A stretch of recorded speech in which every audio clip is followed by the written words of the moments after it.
Wolf's Loyalty. Chapter 1. The Uninvited Guest.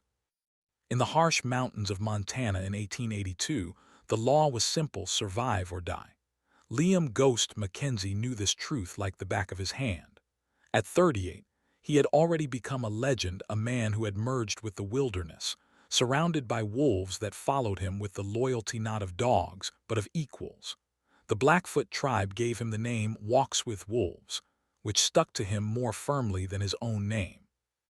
His young wife Rebecca, the golden-haired daughter of a Methodist pastor from Helena, had traded cozy Sunday sermons for a life in the wilderness. Now, 18 months later, she increasingly wondered if this passion had been a mistake of youth. Black Bear, a shaman rejected by his tribe, had sworn eternal loyalty to Liam, who had saved him from lynching. And Edward Bancroft, a refined stranger with a camera and an Eastern accent, a man whose appearance would destroy their fragile balance forever. The frosty morning painted Ice Creek Gorge in colors of frozen blood and silver. Liam Mackenzie, sprawled on the snow-covered slope, watched as his breath turned into ghostly clouds. The thin crust of ice on his beard sparkled as if sprinkled with diamonds. His stormy gray eyes expressed neither greed nor hunting excitement, only a deep, almost mystical understanding of justice. Beside him, as if sculpted from snow and shadows, 3 wolves remained motionless: Shadow, Storm, and Moon. Their breath mingled with his, creating a single cloud of vapor, as if one soul in 4 bodies. "Quiet, my friend," he whispered when Shadow, a massive silver-gray wolf with a jagged scar across his left ear, restlessly shifted from paw to paw. Liam understood his wolves better than most people understood their own children. In their eyes, he saw a reflection of his soul, wild, free, but bound by an unbreakable code of honor. Mad Frank will soon regret crossing the Moonstone River. Frank "Mad" Harrison was not just a criminal. He was a man who had lost the right to be called human. His latest atrocity, the cold-blooded murder of an elderly widow for a few gold coins, became the final straw, after which Liam vowed to find him, whatever the cost. At the same time, hundreds of miles away, an elegant carriage entered the sleepy town of Wolf Creek. Edward Bancroft, sitting inside, adjusted his impeccable burgundy silk tie. He could have passed for a successful Wall Street banker, a perfectly shaved face with fine features, attentive gray eyes radiating intelligence and self-confidence. No one would have suspected that this well-groomed gentleman was a predator, hiding his intentions behind impeccable manners. When the carriage stopped at the Wolf Moon Tavern, Bancroft unhurriedly stepped out, allowing the locals to take a good look at him. His dark blue frock coat and brocade vest cost more than many here earned in half a year. The massive camera, encased in a polished leather case, served as his passport into any society. People were always fascinated by the possibility of seeing themselves in a photograph, as if receiving a piece of eternity. In the tavern, Bancroft instantly became the center of attention. He knew how to weave stories. His velvet voice with a slight Boston accent painted before his captivated listeners images of bustling, glittering New York, where electric lamps were already displacing gas lights, and opera theaters gave performances that people here could only dream of. "Progress is inexorable, ladies and gentlemen," he said, elegantly swirling a crystal glass of whiskey. "The railroad, telegraph, mining companies, all this will soon change your region beyond recognition. The world is transforming faster than many are able to realize."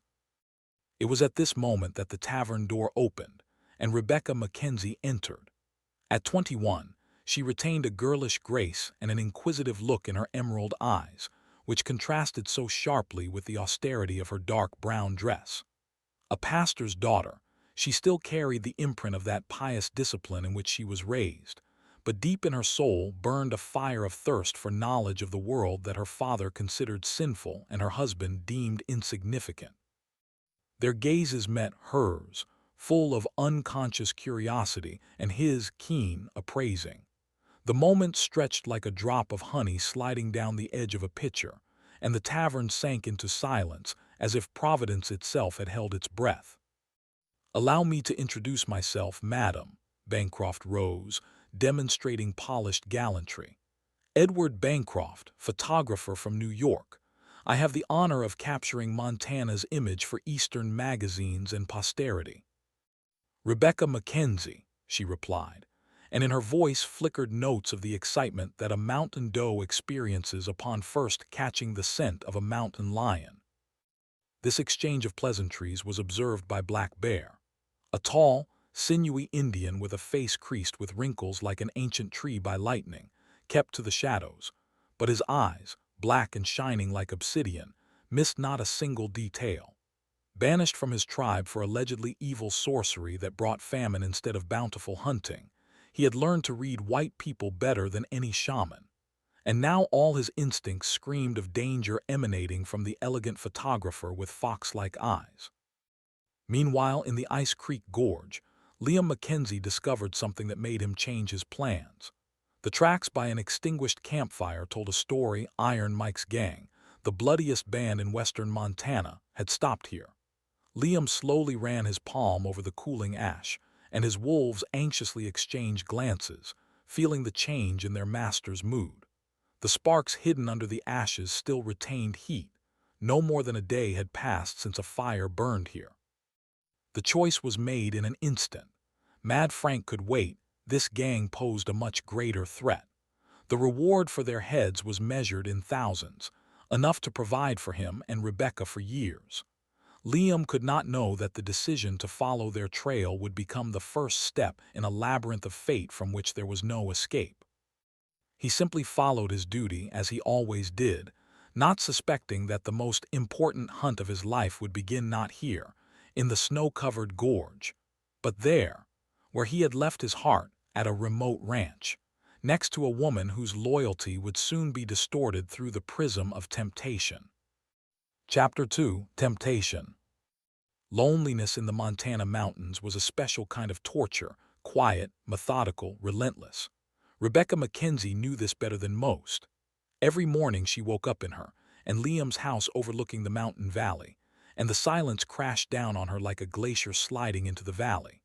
Her husband's wolves, usually dozing under the windows, now wandered somewhere far away with him, and even their familiar howling was missing to break this cocoon of silence. She often thought that she should have reconciled with loneliness. After all, a pastor's daughter should find solace in prayer and pious reflections. But something dark and untamable bubbled deep within her being, like underground waters slowly eroding the mountain's foundation. She had youth beauty, an unquenched thirst for life that became impossible to subdue with each day spent in this beautiful but merciless wilderness. Edward Bancroft knew how to use such loneliness to his advantage. Like an experienced hunter who has caught the scent of a wounded deer, he methodically set traps around the Mackenzie ranch. At dawn, he could be spotted on the hill with his camera, capturing the first rays of the sun painting the mountain ridge in rosy gold. At noon, he would be found by the stream where Rebecca usually did laundry, secretly observing how the sunlight danced in her wheat gold hair. By evening, his carriage, as if by chance, passed by the ranch on its way to town. "An amazing place," he would say, adjusting his camera on a mahogany tripod. "Such majestic, untouched beauty. New York galleries would pay a fortune for such views." His voice enveloped like warm honey, sweet, viscous, penetrating straight to the heart. Rebecca caught herself deliberately choosing places for household chores where his attentive gaze could notice her. Meanwhile, many miles away, Liam Mackenzie continued his relentless hunt. Iron Mike's gang left a trail of blood, plundered farms, prospectors' cabins burned to the ground, violated women. Each night, falling asleep under the open sky scattered with diamond stars, he thought of Rebecca. His wolves sensed his anxiety. Shadow often approached and laid his massive head on his knees, as if trying to share the burden of his concern. Black Bear silently observed what was happening at the ranch, seeing what escaped other eyes. His shamanic past had taught him to recognize omens in what ordinary people considered coincidences. He saw how Rebecca's walk had changed, become lighter, almost dancing. He noticed how the pink blush rose on her cheeks when the sound of Bancroft's carriage wheels was heard in the distance. "The mountain spirits warn of danger," he said one evening when Rebecca invited him to share dinner. "This man with the soul-stealing machine, he emits the smell of lies and foreign land." But Rebecca merely waved him off with a light laugh. Her laugh had changed, become more ringing, more free, like a mountain stream that had cast off its icy chains. "You're too suspicious, my friend. Mr. Bancroft is just doing his job. He showed me photographs of New York. You wouldn't believe what buildings they have there. They reach for the sky like mountain peaks. Oh, to see it all with my own eyes." Black Bear remained silent, but his heart contracted with a premonition of trouble. Not only because he saw the impending disaster, but because each of Rebecca's smiles, not meant for him, pierced his soul like a flint shard. He loved her silently, hopelessly, as a man who had sworn brotherhood to her husband could love. This love was his personal curse, retribution for all the sins of the past. On the day when Bancroft invited Rebecca to watch the process of developing photographs in an abandoned chapel on the outskirts of town, she knew she should not agree. But his stories of a distant world where women wore silk and velvet, attended theaters, where streets were lit by electric lamps, and stores sold perfumes from Paris, had already poisoned her mind with the sweet venom of dreams. The old chapel greeted them with coolness and the smell of dust. The gaps between the boards let in strips of light, transforming the space into something like a theater stage. "Allow me to show you something special, Mrs. Mackenzie." Bancroft extracted a photo album from his leather satchel. His fingers, long and well-groomed, unlike the roughened hands of mountain men, carefully turned the pages. "Look, portraits of ladies from New York's high society." Rebecca, forgetting modesty, leaned forward. In the photographs were women in exquisite dresses with bustles, with elaborate hairstyles, their poses radiating sophistication and a kind of freedom inaccessible to her. "They are beautiful," she whispered, involuntarily touching her simple dress of coarse wool. "As are you." Bancroft's voice became softer, more intimate. "You have an amazing beauty, completely unlike the artificial gloss of city ladies. There is something in you, primordial, like in these mountains, wild, untamed, but all the more alluring because of it." The setting sun filtered through the cracks in the chapel walls, scattering golden coins of light on the dusty floor. Bancroft had already set up his camera on a tripod, the polished lens gleaming like the eye of a mythical creature. "I could create your portrait," he suggested as if in passing. "One that would reveal your true essence. Not the tracker's wife, not the pastor's daughter, but a woman, free, beautiful, worthy of the world's admiration." Rebecca hesitated, fidgeting with the edge of her shawl. "I'm not sure. What would Liam say?" "Does he have to know?" Bancroft smiled, and in his smile was an enchanting danger. "Sometimes a woman should have her secrets, especially if she is confined here in this wilderness like a wild eagle in a cage." His words hit the mark precisely. How many times had she herself pondered this while looking at the endless horizons from the window of her lonely home? "Stand here." Bancroft carefully took her by the shoulders, turned her toward the rays of light breaking through the broken stained glass window.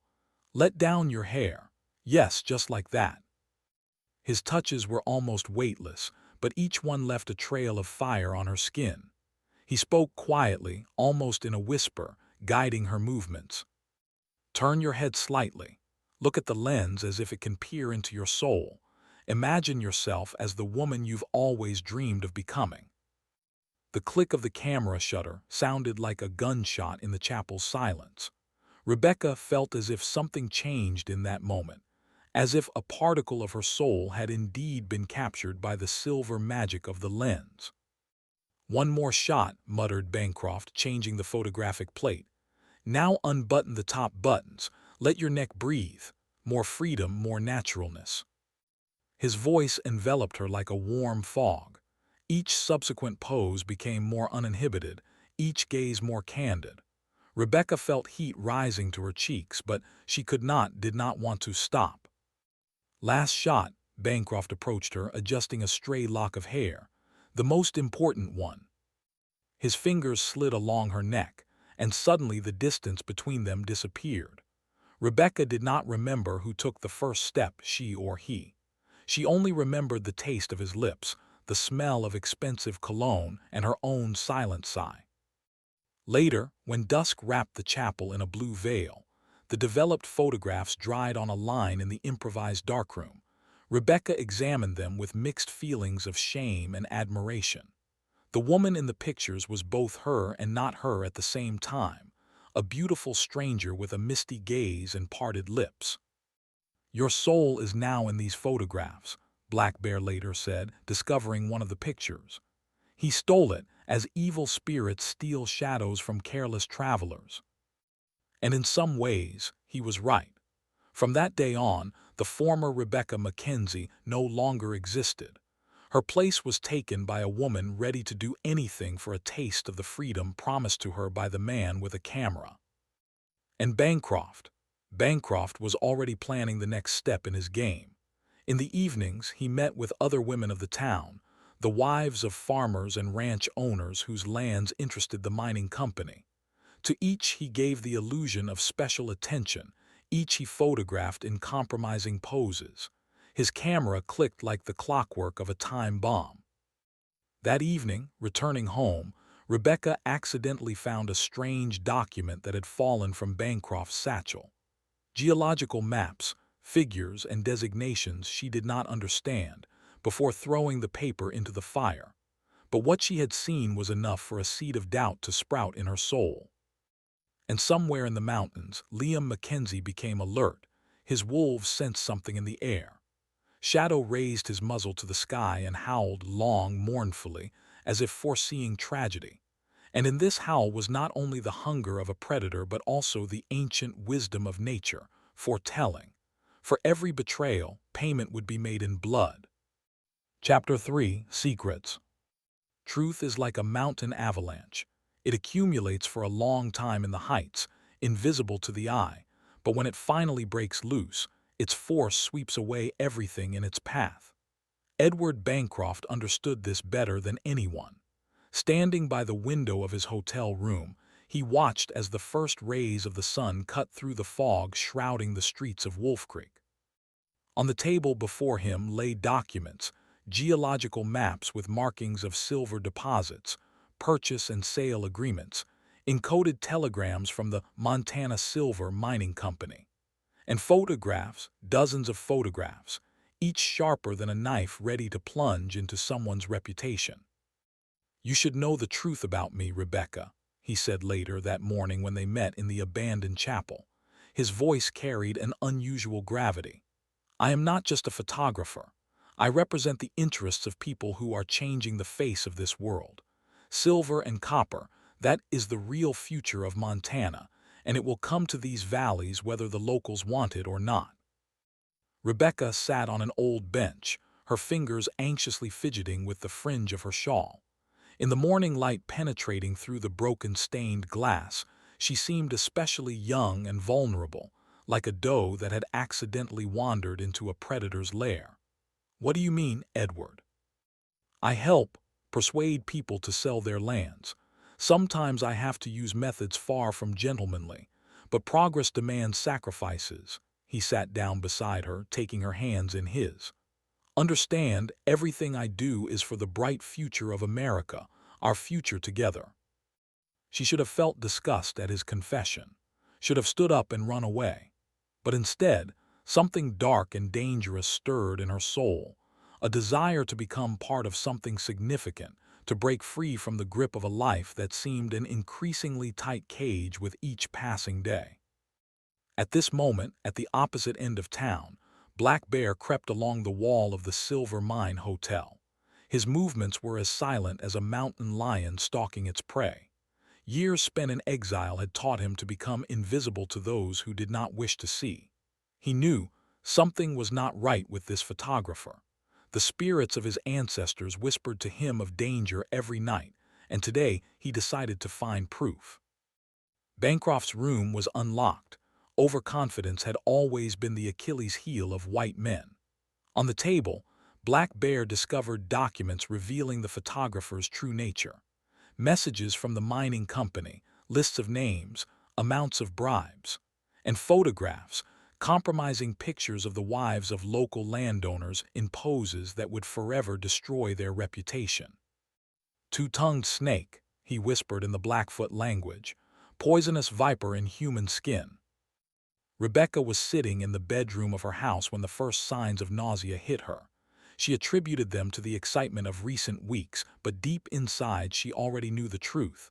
Pregnancy, a word that could become either a blessing or a curse. Whose child was growing in her womb, her husband's or the photographer's? She did not know, and this uncertainty corroded her from within like acid. Early in the evening of the same day, the first open confrontation occurred. Black Bear met Bancroft on the outskirts of town, by an old pine split by lightning, a bad omen for those who know. They stood facing each other, two predators ready for a deadly fight. "I know who you really are." The Indian's voice was quiet, but in it rang the steel of a blade. "You came to steal not only the lands but also the souls of our women." Bancroft smiled his polished smile. "Be careful, my friend. You know what happens to Indians who stick their noses where they don't belong, especially those whom their own tribe has banished for witchcraft." This was not just a threat, it was a promise. Black Bear felt how the old scars on his back, evidence of his exile, began to pulsate with pain, as if the wounds were opening again. Meanwhile, strange events were happening in town. Farmer Jacob Miller suddenly sold his land for a pittance and left for the east.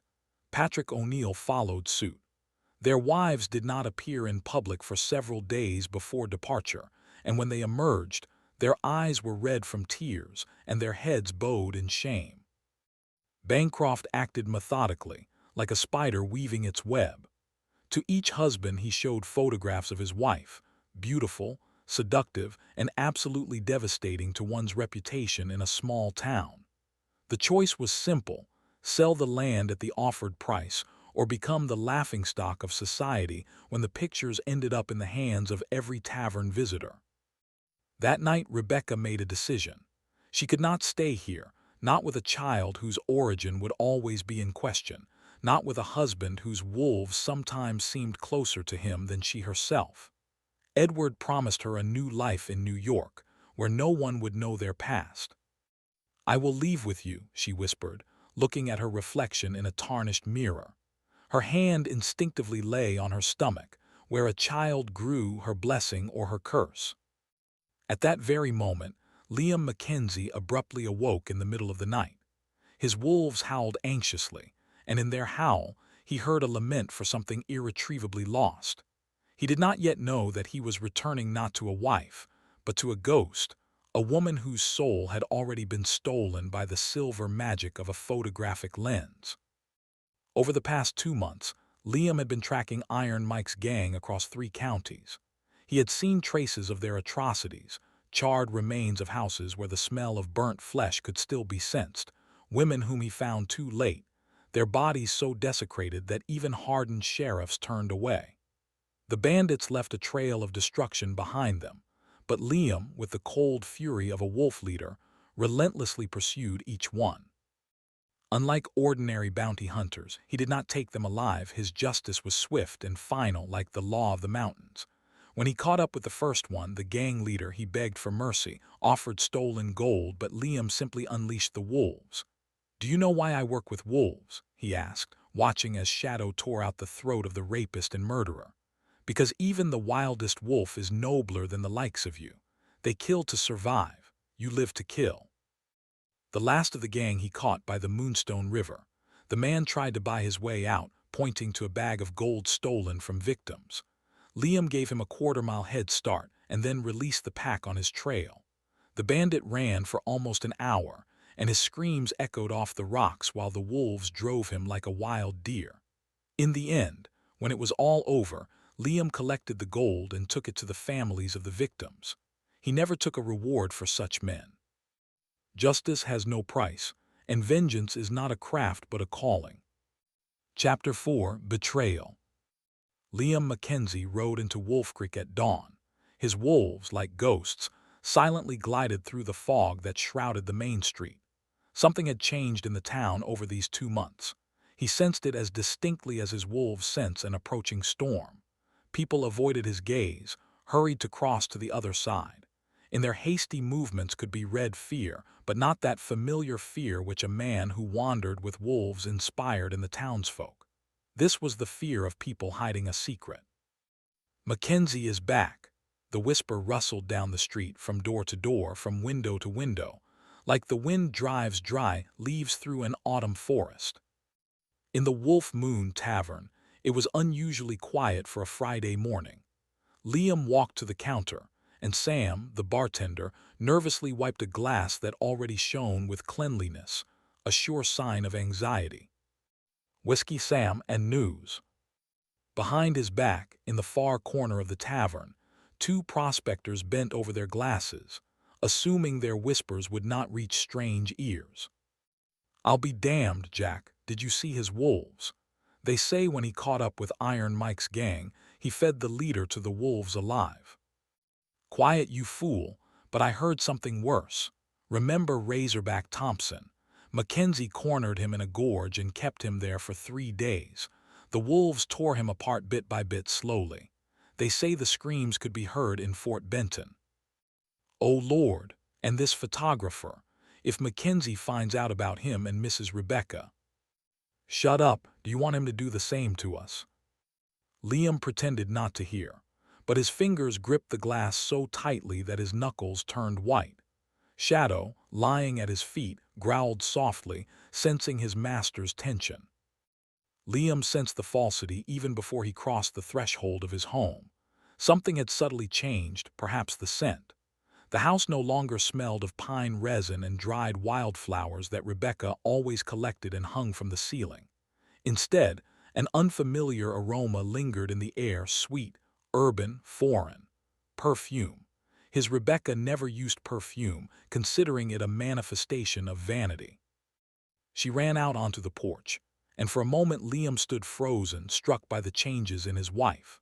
Rebecca had always been beautiful, but now something new had appeared in her, a kind of predatory grace, like that of a young lioness who has realized her power. Her hair was styled differently, her dress fit more tightly, emphasizing her figure, and even her walk had changed, become more fluid, consciously feminine. "Liam," she threw herself into his arms, but he noticed how, for a fraction of a second, her body tensed before pressing against him. "At last, I prayed every day for your return." Her kiss was hurried, almost formal, not at all like before. Liam felt Shadow at his feet amid a quiet, warning growl. "Quiet boy." Rebecca tried to pet the wolf, but he recoiled, baring his fangs. Never before had the wolves shown aggression toward her. Hungry, she was already bustling at the stove, clattering dishes louder than necessary. "I was just making your favorite stew. Can you imagine, there are new spices in the store now. Mr. Bancroft, that's our new photographer from New York, suggested." She broke off, as if realizing she had said too much. Liam slowly sat down on a chair, not taking his eyes off her back.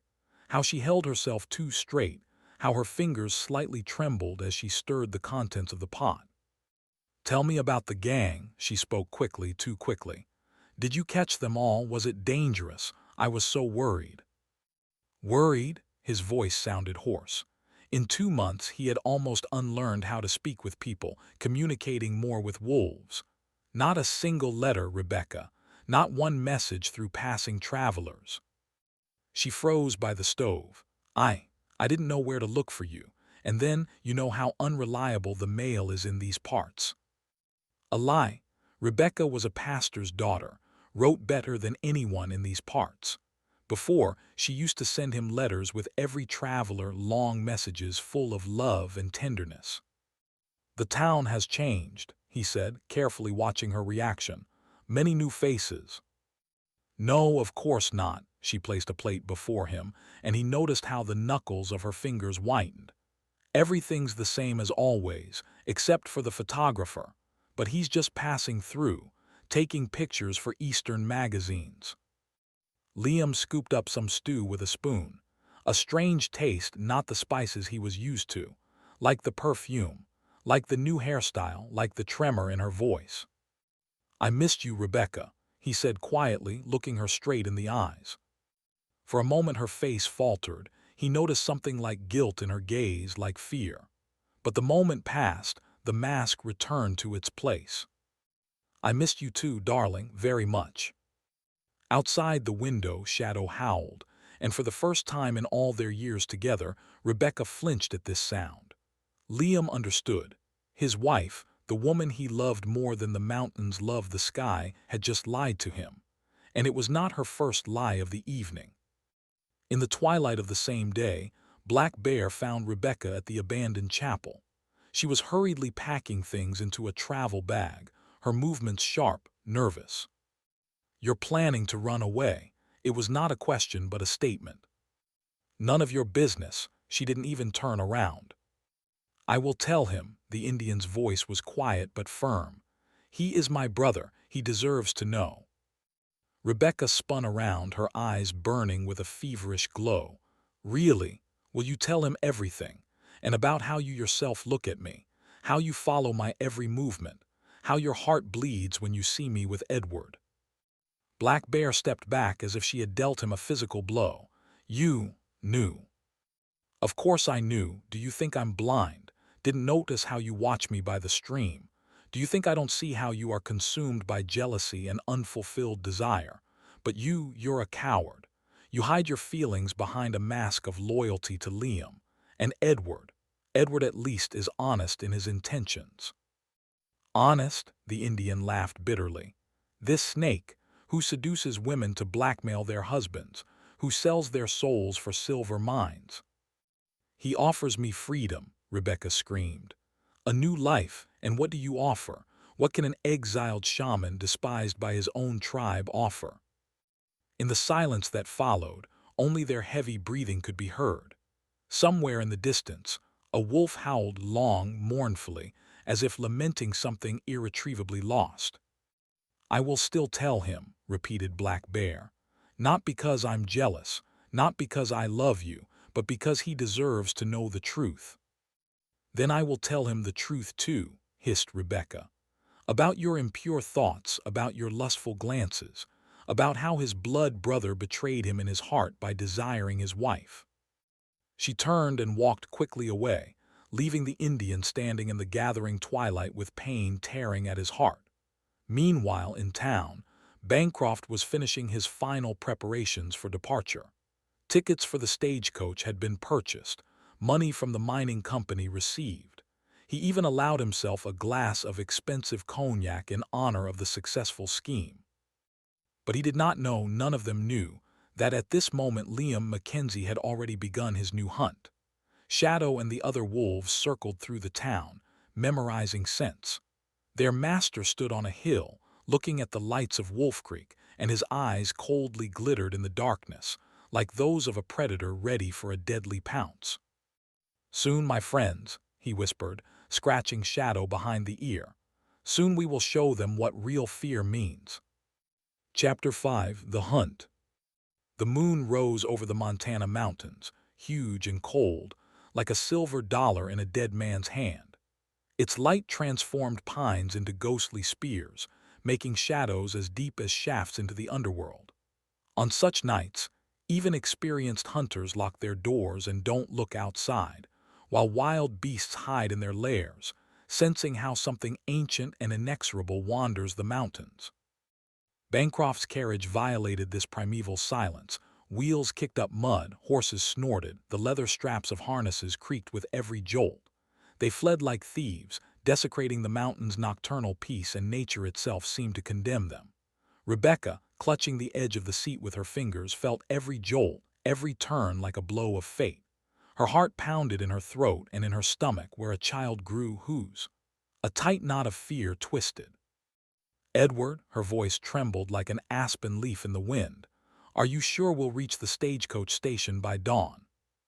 Bancroft nervously licked his dry lips. In the moonlight, his well-groomed face seemed like a mask hiding a completely different person, frightened, cornered. "Of course, dear." The stagecoach will be waiting for us at dawn, and in 2 weeks we'll already be in New York where no one—" He broke off. In the night silence a sound was born, a prolonged, mournful wolf's howl. It floated above the pine tops, telling an ancient story of hunting, a tale of how a predator inexorably catches up to its prey. The horses jerked, sensing the scent of their ancestral enemy. "It's just wolves," Bancroft tried to smirk, but the smile came out crooked like a broken branch. "Ordinary wild wolves." "No," whispered Rebecca, and her whisper was filled with such horror that shivers ran down the photographer's spine. "These are his wolves. That's Shadow. I know his voice." And a mile behind them, Liam Mackenzie followed the trail with the inevitability of fate itself. His wolves glided between trees like gray shadows, silent and deadly. He was not in a hurry. A hunter knows that panic makes prey blind and foolish. Let them run deeper into the forest. Let each step bring them closer to a trap from which there is no escape. "Patience," he whispered to Shadow when the old wolf started to lunge forward. In this whisper was a strange tenderness, like a father speaking to his beloved son. Let them think they can escape. It will make the reckoning more weighty. A second howl, now closer, made the horses rear up. Bancroft cursed, trying to hold the reins, but it was too late. A wheel hit a boulder hidden under the snow. The carriage tilted and overturned with a crash, throwing the occupants onto the snow-covered ground. "Get up," he yanked Rebecca to her feet. In his voice was no longer that velvety softness with which he had charmed women in town. Now it was the voice of a cornered beast. "There must be a hunting cabin around here somewhere. I saw it on the map." They ran through the forest, stumbling over roots hidden by snow, which in the moonlight seemed like skeletal hands grabbing at sinners' feet. Branches lashed their faces, leaving bloody scratches, as if the forest itself tried to hold them back.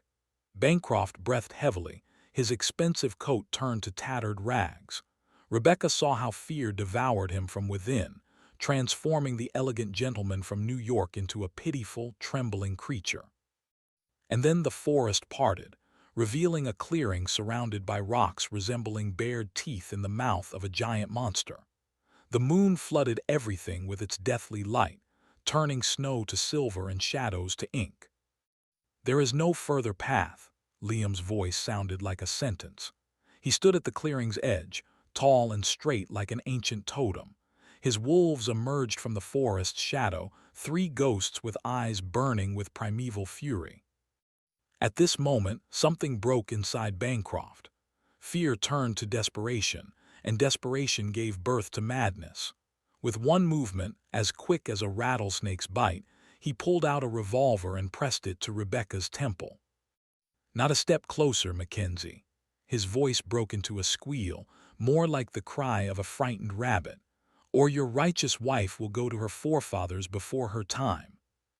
Something flickered in Liam's eyes, perhaps fear, or perhaps that dark feeling that is born when a man sees another man touching his woman. His fingers on the rifle whitened from tension. "You consider me a traitor, I know. You don't care whether I live or die, but you should know I'm carrying a child." Rebecca's cry tore the night silence like lightning tears a stormy sky. "Liam, I'm pregnant." Time froze like a fly in amber. In Liam's head, only one thought beat, terrible in its simplicity: whose seed had sprouted in the womb of the woman he loved more than anything in the world. His gaze slid to Rebecca's stomach, still flat but already harboring this agonizing secret. "Drop the weapon quickly," Bancroft hissed, and his fingers on the revolver trembled like aspen leaves. "And get rid of your cursed beasts. Now, order them to leave." The moment stretched into eternity. Then slowly, as if in a dream, Liam lowered the rifle. "Go," he commanded the wolves, and in his voice was such pain that even the moon seemed to dim with compassion. The wolves dissolved into the shadows, all except for Shadow. The oldest and most loyal wolf seemed to ignore the command and remained standing beside his master. In his amber eyes could be read the same loyalty that centuries ago made the first wolf lie at the feet of the first human. Bancroft's laugh sounded like a raven's croak in a cemetery. He pushed Rebecca away with such force that she fell to her knees and aimed the revolver at the wolf. The shot tore the night in half. Shadow jumped back into the darkness, leaving dark drops on the white snow as if night itself was bleeding. "And now it's your turn, Tracker." In the photographer's voice rang the madness of a man who had crossed the final line. "What do you think it's like, to die knowing that your wife writhed beneath me while you were chasing bandits?" He slowly raised the revolver barrel. His hand trembled slightly, and he did not notice the movement in the darkness, did not hear the quiet footsteps behind him, light as falling snowflakes. Black Bear moved as if night itself had taken form. His love for Rebecca he kept deep in his heart, like a sacred amulet, but his loyalty to his blood brother was stronger than any desire. His knife entered between Bancroft's ribs like butter. The photographer jerked, like a marionette on broken strings, but managed to turn around and pull the trigger. The second shot thundered like the final toll of a bell. They fell together, the killer and his victim, bound by the last drops of departing life. Bancroft was already dead. The knife had found his black heart, and Black Bear lay, looking at the indifferent sky, with blood appearing on his lips like bitter communion wine. Chapter 6: Dawn. Dawn came as forgiveness comes, slowly, reluctantly, as if doubting whether this world was worthy of a new day. The snowstorm had subsided, leaving behind a world cleansed to a whiteness reminiscent of a shroud. In this virginal purity, each drop of blood on the snow seemed sacrilege, each track an unhealing wound on the body of the earth. Black Bear lay in a hunting cabin where he had been carried during the night. His breathing was shallow and intermittent, like that of a wounded bird. Liam sat beside him, holding his blood brother's hand in his own, feeling how warmth departed from the once strong body. In the corner of the cabin, Rebecca silently wept, and her tears fell on the rough floorboards like spring dripping. "Do you remember, brother?" The Indian's voice was quiet as the rustle of falling leaves. "That day when you saved me from the white men who wanted to hang me. You said then, 'A life debt has no statute of limitations.'" "I remember." Liam gripped his hand tighter. "I remember every day. Now my debt is paid. I go to the spirits of my ancestors with a clean heart." Black Bear tried to smile, but the smile turned into a grimace of pain. "Forgive me for loving your woman. She was like a star. I could only look from afar, knowing I could never reach her." "You have nothing to be forgiven for, brother. Your love was purer than mine. It demanded nothing in return." Black Bear's final breath dissolved in the morning air, like the smoke of a sacred fire dissolves. His soul departed for the land of eternal hunting, where there is no betrayal or pain, where wolves run alongside man as equals. The funeral was simple. They placed his body on a platform, as great warriors of his tribe are buried, facing the rising sun. Liam wrapped him in his best blanket and placed beside him a knife, the very one with which justice had been restored and an oath fulfilled. Rebecca left the next day. Her father, Reverend Myers, sent a wagon for her as soon as he received the letter. She stood on the porch of their house, now their former house, fragile and lost, like a child who had gone astray. "I will pray for you," she said quietly, "for you and for all of them." Liam did not answer. What can one say to a woman who carries a child whose origin will forever remain a mystery? He simply watched as the wagon took her away, and part of his soul died with each turn of the wheels. And then came time to say goodbye to the wolves. They gathered around him on the very clearing where the final scene of the tragedy had played out. Shadow, still limping after his wound, laid his head on his knees for the last time. "You are free," whispered Liam, running his hand over the silvery fur. "You were always free. It was I who was in a cage of duty, vengeance, and love." The wolves did not move, as if not understanding or not wanting to understand. Then he stood up and shouted loudly, furiously, "Go, you are free." One by one they dissolved into the forest, as morning shadows dissolve. The last to leave was Shadow, turning at the forest's edge to meet, one final time, the gaze of the man who had been more than a master to him. They say in the Montana mountains, you can still meet a man accompanied by wolves. Old Indians tell stories by the campfire about the spirit of a great warrior who knew love and betrayal, life and death. On a full moon, when the silver light floods the mountain peaks, you can see his silhouette against the starry sky, a man dancing with wolves. Some say it is Liam Mackenzie, who could not live among people after knowing the true loyalty of his gray brothers. Others claim it is the spirit of Black Bear, atoning for his earthly love in an endless dance with the wild creatures of the night. And in a small monastery in the eastern part of the country lives a woman who every evening prays for the souls of three men, a husband who loved her too strongly, a photographer who loved her too weakly, and an Indian who loved her silently. Her son, a dark-haired boy with eyes the color of a stormy sky, sometimes wakes up at night from a distant wolf's howl, and something ancient, something wild responds in his blood to this call.